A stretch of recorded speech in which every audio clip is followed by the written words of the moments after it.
and a lot of people running uncovered into Jacksonville's defense. Jacksonville doing a great job staying tight on defense. And they're in trouble here. And that is a try for the Jaguares. A great job with the Jaguares getting a great angle on there, cutting in and only doing the work they need to do to put 5 points on the board. And the kick is up. And call him Mr. Boombastic. That was fantastic. Adding 2 points to the board, putting them up 7-0 over. However, Jacksonville doing a great job of keeping the ball off the ground. That's a very high rugby IQ skill right there, is that when you get close to the try zone, you really want to make sure that when you tackle, you are turning players on the back. So we've got an intention. The captain of Jacksonville staying in the game. Oh, he's giving a penalty try, something you do not see very often. But that'll put Florida up 12-0. Jacksonville rushing. A great strategy here to get the... And the referee is going to provide advantage. In some situations, intentional knocks do end up leading to cards.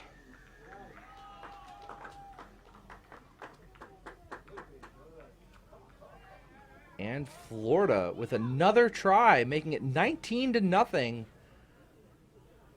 Team, they have some of the best. Also with some great college futures coming up. And he lines up for the conversion. So far, 1 for 1 on the kicks.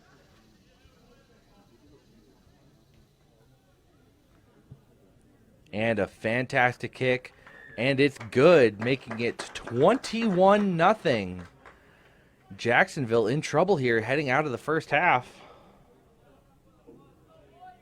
So much money to get players there. So about 4 years ago, the university was in trouble financially. They were about to be bought out by Barry, Barry University, just around the corner, the big enemy, I suppose, on the athletic side of things at least.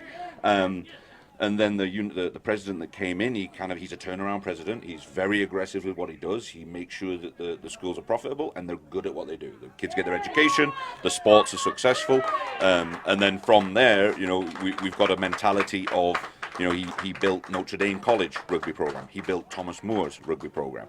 This is the third university that he's worked at, and those two have been very successful. You are in this coaching or playing scenario where you're down 4 tries towards the end of the game. What are you telling your team on the field to either do some damage control or maybe try and get some pep in their step? Yeah, it's at this point it's a learning process, I think, right? You've got this Florida Jaguares team is a tough team.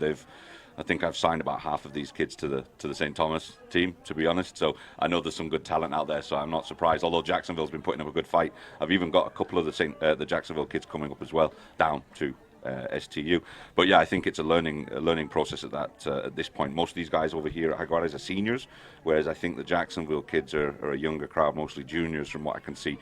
But going through that process and E2, I've coached kids through high school in Florida for the last 7, 8, 9 years or something, and I always end up happily sending these kids to a university where they can get scholarships, but that's always been outside the state.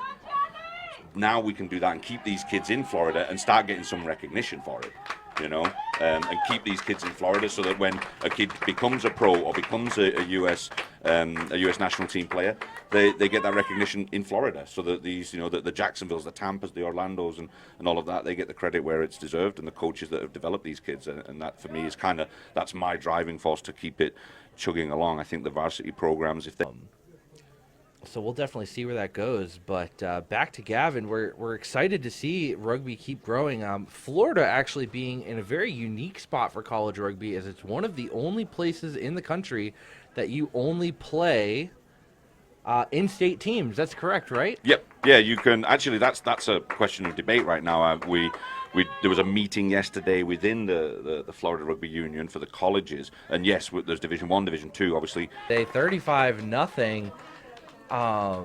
just an absolute interesting game. Jaguares on top in the standings, and Jacksonville still in second place as of right now. Gavin, I want to thank you for coming up here. We'd love to hear more about STU. I highly encourage anybody that's watching today, go follow them on Instagram, go follow them on Facebook. They have a fantastic program. We love to see it. They're a huge part of the FRU, and they're a huge